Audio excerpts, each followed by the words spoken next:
peu d'espoir. Eh bien, moi, la première chose que je mets en place, déjà, c'est le fait d'en parler.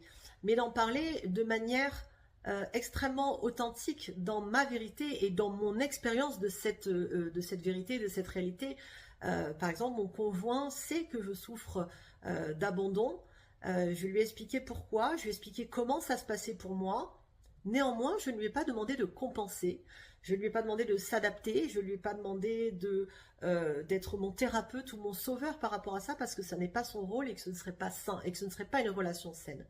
Néanmoins, le fait de l'exprimer, de me présenter aussi sous cette facette-là, qui n'est pas mon identité, mais simplement une des choses que j'ai vécues et une des choses aujourd'hui que je peux ressentir, c'est à mon avis le premier pas vers l'acceptation, la prise de conscience et le fait de se dire dans l'honnêteté, sans culpabilité et sans honte.